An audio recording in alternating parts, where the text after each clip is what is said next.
Halo sobat-sobat semua, kembali lagi di channel Behold. Kali ini saya akan melanjutkan merangkum alur cerita film Pokemon Advance Challenge, satu-satunya Pokemon yang pernah menelan Master Ball. Satoshi dan kawan-kawan beristirahat di tepi danau, di mana saat yang lainnya sibuk menyiapkan sarapan. Satoshi malam perhatikan badge yang telah dikumpulkannya. Tidak terasa petualangannya di Regenhoen sudah berlangsung sangat lama. Saat itu ada Pokemon yang memperhatikannya dari dalam air. Haruka dan kawan-kawan menyuruh Satoshi untuk ikut membantu. Dan saat perjalanan ke sana, dia tersandung ember dan menjatuhkan badge-nya. Tiba-tiba Whiscash melompat keluar ke permukaan dan menelan seluruh badge-nya. Haruka segera mengecek Pokédex-nya untuk mengetahui informasi tentang Pokemon tersebut. Satoshi masih belum percaya dengan apa yang dilihatnya tadi. Whiscash itu pun menyelam lagi ke dalam air ya guys ya. Tak lama kemudian Whiscash muncul lagi ke permukaan. Dia menjulurkan lidahnya untuk menunjukkan badge yang telah ditelannya tadi. Satoshi sangat lega badge-nya masih utuh dan memohon agar membalikannya kepadanya. Namun Whiscash menelannya lagi dan seolah-olah seperti sedang mengejek Satoshi. Satoshi yang kesal akhirnya mengirimkan Corpus untuk menghadapi Whiscash. Tapi Whiscash melancarkan Focus Blast dan dengan mudahnya melumpuhkan Corpus tadi.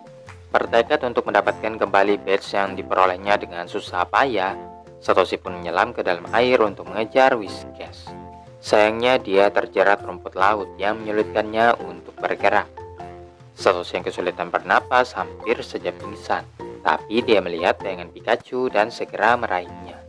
Seketika dia pun ditarik kembali ke permukaan oleh seorang pria misterius. Satoshi menyadari Pikachu yang dipegangnya tadi adalah umpan pancing, dan pria yang berdiri di hadapannya memperkenalkan dirinya sebagai Suzumura. Suzumura mengaku telah menghabiskan waktunya selama bertahun-tahun untuk menangkap Whiscash. Dia sendiri telah menganggap dirinya sebagai legenda dan dewa memancing. Tapi dalam kurun waktu 50 tahun terakhir ini, dia belum juga bisa menangkap Whiscash. Masato pun heran dari mana Suzumura mendapatkan gelar dewa memancing. Kalau menangkap Whiscash saja dia tidak bisa. Perkataannya tersebut sangat menusuk hati Suzumura, dan Haruka menyuruh adiknya itu untuk segera minta maaf. Satoshi lalu menjelaskan bahwa dia ingin mengambil badge yang ditelan oleh Whiscash. Suzumura yang menyadari upayanya tersebut memberikan satu set alat pancing yang bisa digunakan untuk menangkap Whiscash. Dia mengingatkan betapa pentingnya peralatan itu karena akan menentukan keberhasilan dalam memancing. Tim Rocket yang menguping pembicaraan mereka memutuskan untuk menangkap Whiscash karena selain mendapatkan Pokemon baru, mereka juga bisa mengumpulkan badge tanpa perlu bersusah payah. Saat membicarakan hal tersebut, Whiscash tadi tiba-tiba muncul di hadapan mereka, membuat tim Rocket semakin bersemangat untuk menangkapnya. Satoshi dan kawan-kawan pun mulai memancing dan dengan sabar menunggu ada yang menggigit umpan mereka.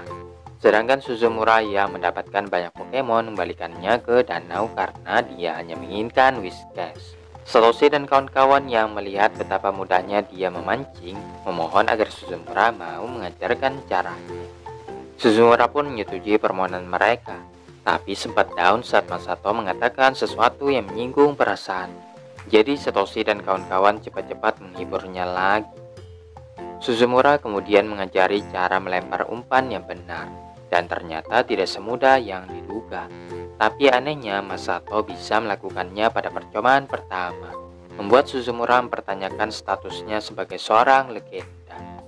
Yang menggigit umpan itu ternyata adalah Whiscash, yang ukurannya lebih kecil dibandingkan Whiscash yang ada di sebelahnya.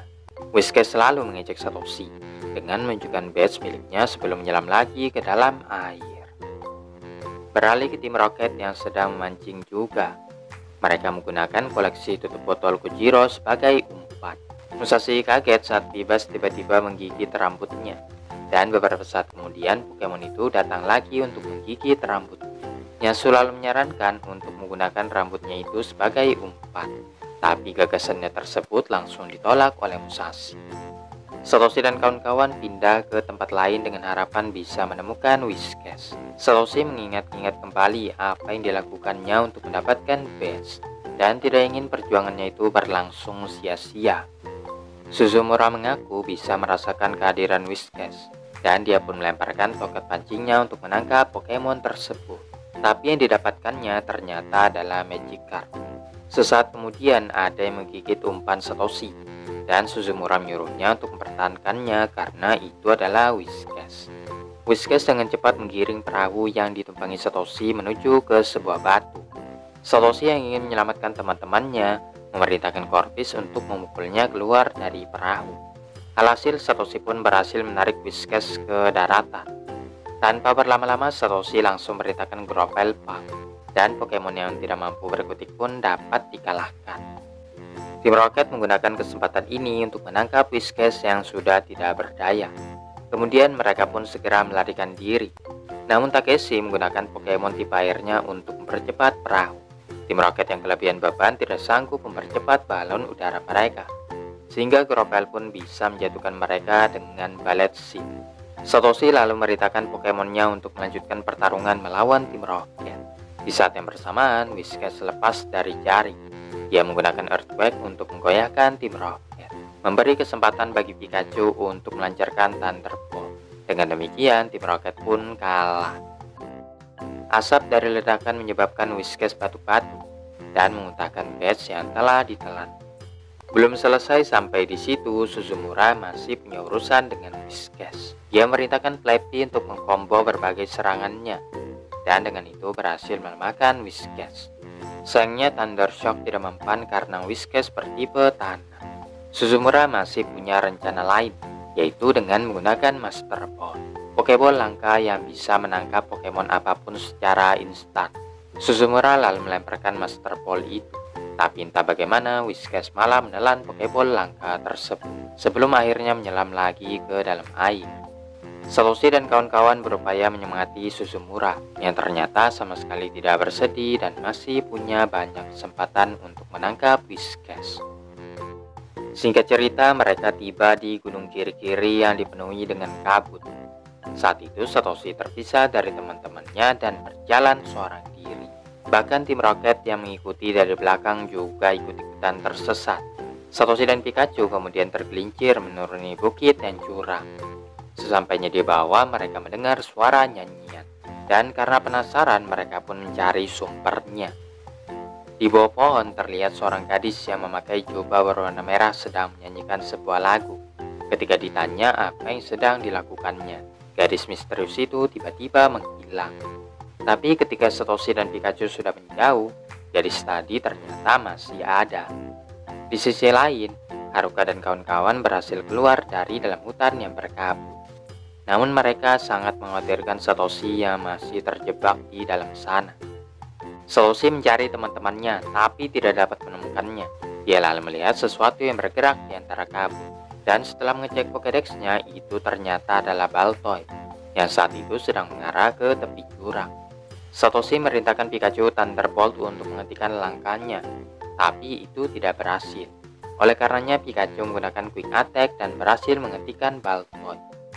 Sesaat kemudian, seorang gadis menghampiri Baltoy dan memarahi Satoshi karena telah menyerang Pokemonnya.